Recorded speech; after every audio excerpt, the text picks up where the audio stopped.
There comes a time in life when you look in the mirror and struggle to recognize the person staring back. It's not because you've grown or evolved for the better, but because you've let the voices of others drown out your own.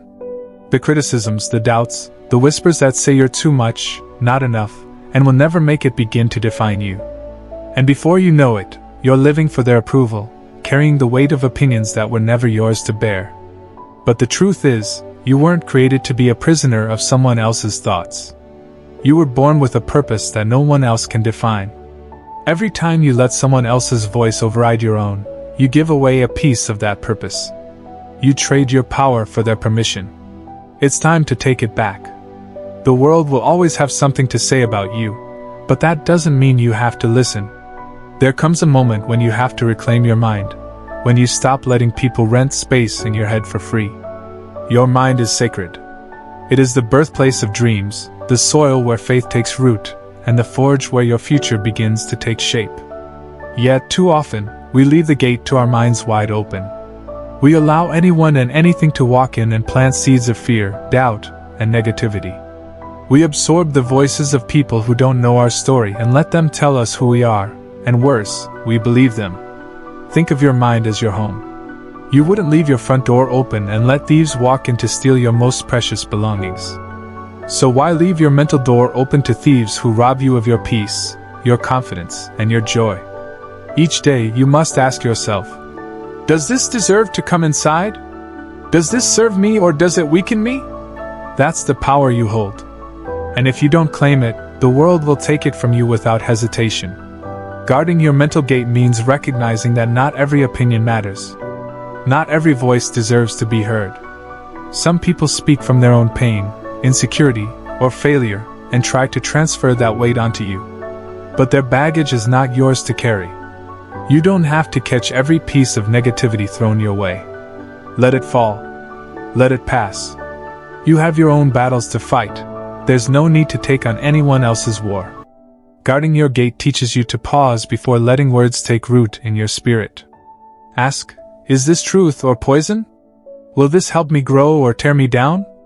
If it's not rooted in love, truth, or strength, it has no place in your mind. And this kind of discipline takes intentionality and fierce commitment, because your peace is worth protecting. Too many people allow the noise of the world to shape their inner world. From the moment they wake up, they check their phones, compare their lives to curated images on social media, and absorb the judgment of strangers. But guarding your mind isn't just about critics. It's about comparison, envy, and the lie that you're not enough unless you measure up to someone else's highlight reel. When you protect your mental gate, you stop allowing the world to define success for you. You begin to define it for yourself. You focus on your own journey rather than stumbling through someone else's.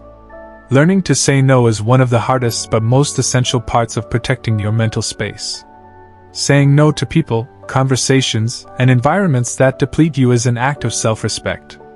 Some will try to guilt you for setting boundaries, but you don't owe anyone access to your peace. Your mental well-being isn't a gift to be handed out freely. It's a sanctuary to be guarded fiercely. Not everyone who comes into your life comes to uplift you. Some come to use, drain, or diminish you. And when you feel empty, they'll simply move on.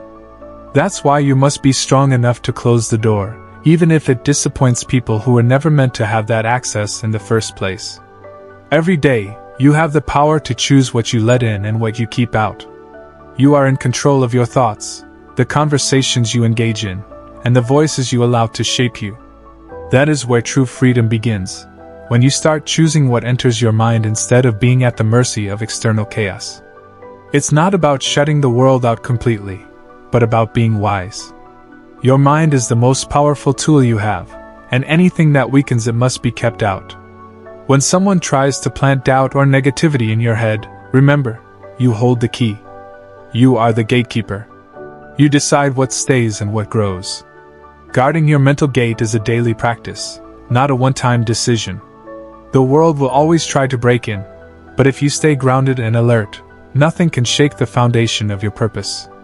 That strength changes everything. It allows you to live with confidence, peace, and conviction. Living for validation from others is a losing game. The applause, the praise, the approval, all of it fades. And when it does, it leaves a void. You begin to chase that feeling again and again, molding yourself into someone you're not just to hear a fleeting compliment. The cycle is exhausting.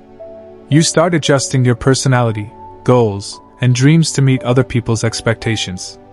And eventually, you forget who you were before you started seeking their approval. When you live for someone else's validation, you hand over control of your emotions. If they cheer, you're happy. If they criticize, you're shattered. Your self-worth becomes a roller coaster tied to people who are often inconsistent, broken, or simply unaware of your journey. And that's a dangerous place to be because no amount of external validation can fill the internal void you must learn to heal on your own. True freedom comes when you stop needing applause to feel worthy. When you wake up and no longer care whether people approve of your decisions, your dreams, or your appearance. When your peace becomes more important than popularity. The world teaches us to seek validation from childhood, fit in, follow the rules, earn the gold stars. But you don't need approval to validate what's already within you. The strength, the purpose, the value, it's all already there. Letting go of validation means reclaiming your identity. You begin to trust your own voice and stop questioning every step you take. You learn to celebrate yourself, your progress, and your resilience. You don't need someone to clap for you because you understand the effort behind your own growth. And in that you find peace. The world is noisy and full of opinions, some offered from ignorance, others from insecurity. People will criticize what they don't understand, and they'll judge you based on their limited perspective. But you don't have to accept their commentary as truth. You don't have to live according to standards you didn't set. The transformation begins when you decide to feed your mind with truth instead of noise. Every day, you are being fed something, through media, conversations, social platforms, and even your own internal dialogue. The question is, are you feeding your mind with messages that strengthen or weaken you? Because what you consume mentally will become the foundation of your belief system. You can't rise while consuming mental junk. Toxic words, comparisons, and doubts act like poison to the soul. Even when they enter subtly, they build up over time, weighing down your spirit until you can't recognize your potential anymore. That's why choosing truth is so important. Truth reminds you of your worth, your purpose,